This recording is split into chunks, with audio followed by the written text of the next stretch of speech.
ನಮಸ್ಕಾರ ಸ್ನೇಹಿತರೆ, ಸನ್ ಯೋಗಿಕ್ ಪಾ ಚಾನಲ್ಗೆ ಸ್ವಾಗತ. ಯೋಗ ಎಂದರೆ ಕೇವಲ ಮ್ಯಾಟ್ ಮೇಲೆ ಮಾಡುವಂತಹ ಆಸನಗಳಲ್ಲ, ನಾವು ನಮ್ಮ ದೇಹದ ಒಳಗೆ ಹಾಕುವ ಆಹಾರವೂ ಕೂಡ ಯೋಗದ ಒಂದು ಭಾಗವೇ. ಆಯುರ್ವೇದ ಮತ್ತು ಯೋಗಶಾಸ್ತ್ರದಲ್ಲಿ ಆಹಾರವನ್ನ 3 ವಿಧವಾಗಿ ವಿಂಗಡಿಸಲಾಗಿದೆ: ಸಾತ್ವಿಕ, ರಾಜಸಿಕ ಮತ್ತು ತಾಮಸಿಕ.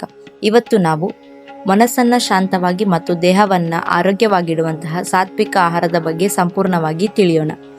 ಮೊದಲನೆಯದಾಗಿ, ಸಾತ್ವಿಕ ಆಹಾರ ಅಂದರೇನು? ಸತ್ವ ಎಂದರೆ ಶುದ್ಧತೆ ಮತ್ತು ಪ್ರಶಾಂತತೆ. ಯಾವ ಆಹಾರ ನಮಗೆ ಜೈವಿಕ ಶಕ್ತಿ ಅಥವಾ ಪ್ರಾಣ ಶಕ್ತಿಯನ್ನು ನೀಡುತ್ತದೆಯೋ ಅದನ್ನ ಸಾತ್ವಿಕ ಆಹಾರ ಎನ್ನಲಾಗುತ್ತದೆ. ಇದು ಹೇಗಿರಬೇಕೆಂದರೆ ತಾಜಾವಾಗಿರಬೇಕು, ಅಂದರೆ ಅಡುಗೆ ಮಾಡಿದ 3 ಗಂಟೆಯೊಳಗೆ ಸೇವಿಸುವುದು ಉತ್ತಮ. ಮತ್ತು ನೈಸರ್ಗಿಕವಾಗಿರಬೇಕು, ಅಂದರೆ ಯಾವುದೇ ಕೆಮಿಕಲ್ ಅಥವಾ ಪ್ರಿಸರ್ವೇಟಿವ್ ಅಂತ ಇರಬಾರದು. ಇದು ಮತ್ತು ಜೀರ್ಣಿಸಿಕೊಳ್ಳಲು ಕೂಡ ಸುಲಭವಾಗುವಂತಿರಬೇಕು. ಇನ್ನ ಸಾತ್ವಿಕ ಆಹಾರದ ಪಟ್ಟಿಯಲ್ಲಿ ಏನೇನಿರಬೇಕು ಎಂದು ನೋಡುವುದಾದರೆ, ಹಣ್ಣು ಮತ್ತು ತರಕಾರಿಗಳು. ಎಲ್ಲ ತಾಜಾ ಹಣ್ಣುಗಳು ಮತ್ತು ನೆಲದ ಮೇಲೆ ಬೆಳೆಯುವಂತಹ ತರಕಾರಿಗಳು, ಉದಾಹರಣೆಗೆ ಸೋರೆಕಾಯಿ, ಕುಂಬಳಕಾಯಿ, ಹೀರೆಕಾಯಿ, ಬಾಳೆಹಣ್ಣು, ಸೇಬು ಹಣ್ಣು, ಹೀಗೆ ಮುಂತಾದವುಗಳು. ಇನ್ನು ಧಾನ್ಯಗಳು ಮತ್ತು ಬೇಳೆಕಾಳುಗಳಲ್ಲಿ ಕೆಂಪಕ್ಕಿ, ಮುಸುಕಿನ ಜೋಳ, ರಾಗಿ ಮತ್ತು ವಿಶೇಷವಾಗಿ ಹೆಸರುಬೇಳೆ. ಹೆಸರುಬೇಳೆಯನ್ನ ಯೋಗಿಗಳ ಆಹಾರ ಎಂದು ಕರೆಯಲಾಗುತ್ತದೆ. ಹೈನು ಉತ್ಪನ್ನಗಳು: ತಾಜಾ ಹಾಲು, ಮಜ್ಜಿಗೆ ಮತ್ತು ಮುಖ್ಯವಾಗಿ ತುಪ್ಪ. ತುಪ್ಪವು ಬುದ್ಧಿಶಕ್ತಿಯನ್ನ ಹೆಚ್ಚಿಸುತ್ತದೆ. ಇನ್ನು ಒಣ ಹಣ್ಣುಗಳಲ್ಲಿ ಬಾದಾಮಿ, ಅಕ್ರೋಟ್ ಮತ್ತು ನೆನೆಸಿದ ಕಡಲೆಕಾಯಿಗಳು. ಇಲ್ಲಿ ಗಮನಿಸಬೇಕಾದಂಥ ವಿಷಯವೇನೆಂದರೆ, ಸಾತ್ವಿಕ ಆಹಾರದಲ್ಲಿ ಈರುಳ್ಳಿ ಮತ್ತು ಬೆಳ್ಳುಳ್ಳಿಯನ್ನು ಬಳಸುವುದಿಲ್ಲ, ಏಕೆಂದರೆ ಇವು ಮನಸ್ಸನ್ನು ಹೆಚ್ಚು ಚಂಚಲಗೊಳಿಸುತ್ತವೆ. ಸಾತ್ವಿಕ ಆಹಾರವನ್ನು ಸೇವಿಸುವ ಕ್ರಮ ಹೇಗಿರಬೇಕು ಅಂತಂದರೆ, ಕೇವಲ ಏನನ್ನ ತಿನ್ನುತ್ತೇವೆ ಎಂಬುದು ಮುಖ್ಯವಲ್ಲ, ಹೇಗೆ ತಿನ್ನುತ್ತೇವೆ ಎಂಬುದು ಕೂಡ ಮುಖ್ಯವಾಗಿರುತ್ತದೆ. ಇಲ್ಲಿ ನಾವು ಮಿತ ಆಹಾರವನ್ನು ಪಾಲನೆ ಮಾಡಬೇಕು. ಇಲ್ಲಿ ಹೊಟ್ಟೆ ಪೂರ್ತಿ ತಿನ್ನುವುದು ಮಿತ ಆಹಾರ ಅಲ್ಲ.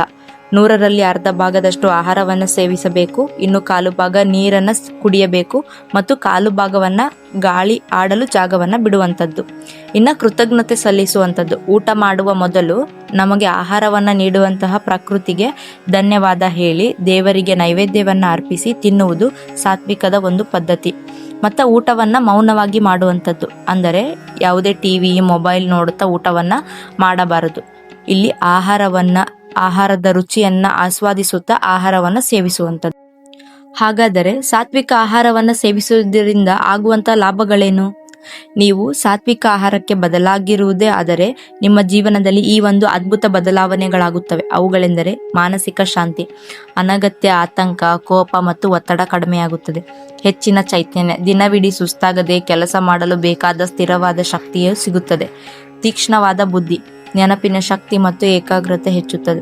ರೋಗಮುಕ್ತ ಜೀವನ, ದೇಹದಲ್ಲಿ ವಿಷಕಾರಿ ಅಂಶಗಳು ಕಡಿಮೆಯಾಗಿ ರೋಗ ನಿರೋಧಕ ಶಕ್ತಿ ಹೆಚ್ಚುತ್ತದೆ. ಸ್ನೇಹಿತರೆ, ಅನ್ನದಂತೆ ಮನ ಎಂಬ ಮಾತು 100ಕ್ಕೆ 100 ನಿಜ. ನೀವು ಶಾಂತಿಯುತ ಮತ್ತು ಯೋಗಿಕ ಜೀವನ ನಡೆಸಬೇಕೆಂದರೆ ನಿಮ್ಮ ಅಡುಗೆ ಮನೆಯಿಂದಲೇ ಬದಲಾವಣೆ ಶುರು ಮಾಡಿ. ಈ ಮಾಹಿತಿ ನಿಮಗೆ ಉಪಯುಕ್ತ ಎನಿಸಿದರೆ ವಿಡಿಯೋ ಶೇರ್ ಮಾಡಿ.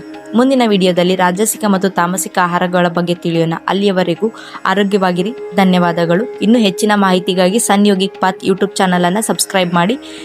ಧನ್ಯವಾದಗಳು.